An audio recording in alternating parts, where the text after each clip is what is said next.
After decades of conservative attacks on public education, there's a backlash brewing. This is the Republican playbook on education now, to whittle away at public schools until they're all but gone. While much of the national attention is on inflation and abortion rights, in Oklahoma and other conservative states, the fate of public education could swing the election in Democrats' favor.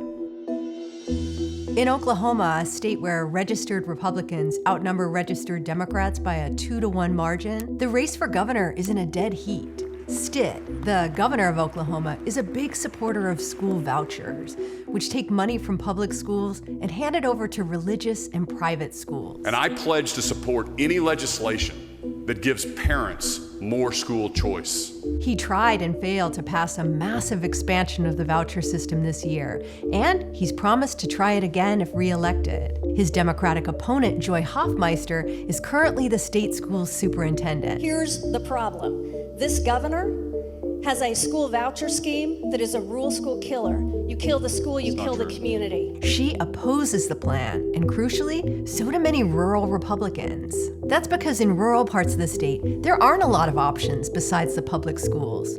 Those schools also happen to be the largest employers in a lot of small towns, which makes school privatization a hard sell. Polls show that more than 80% of Oklahomans think the state should spend more on public education, which means that candidates pushing plans that will result in cuts to school spending have an uphill battle. The backlash may be enough to get a Democrat-elected governor in this ruby-red state, and it could also put another Democrat in the publicly elected superintendent seat.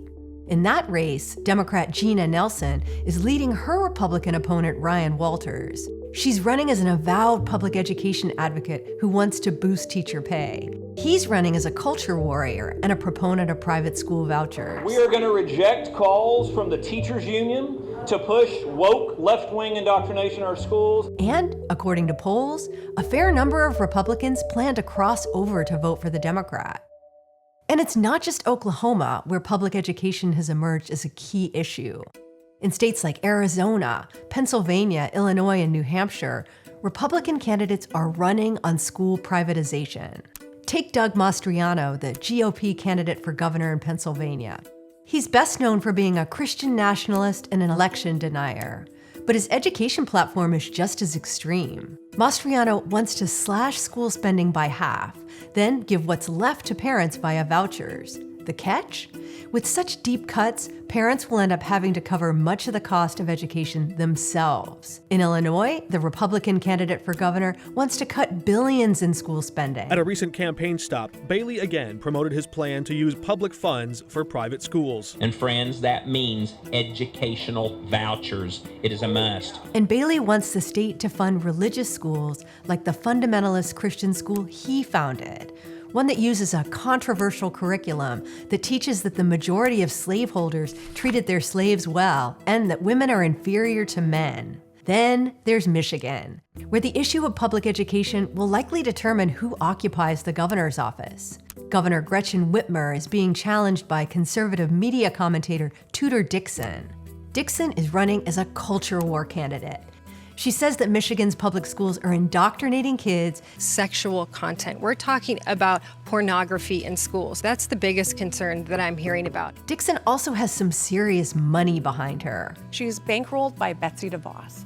She has endorsed Betsy DeVos's plan to drain $500 million out of our public schools. The DeVosses think that Dixon is their best shot to bring private school vouchers to Michigan, something they've been after for decades. I personally think the Department of Education should not exist.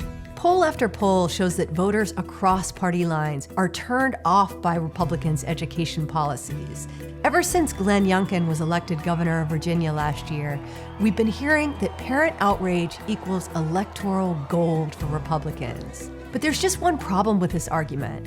It doesn't seem to be true.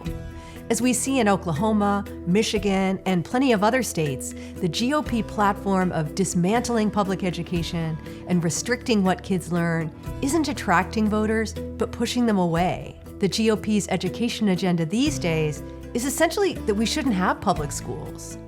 That's an extreme position that's out of step with voters in both parties. So, Don't be surprised if public education turns out to be a deciding issue in Democrats' favor on November 8th.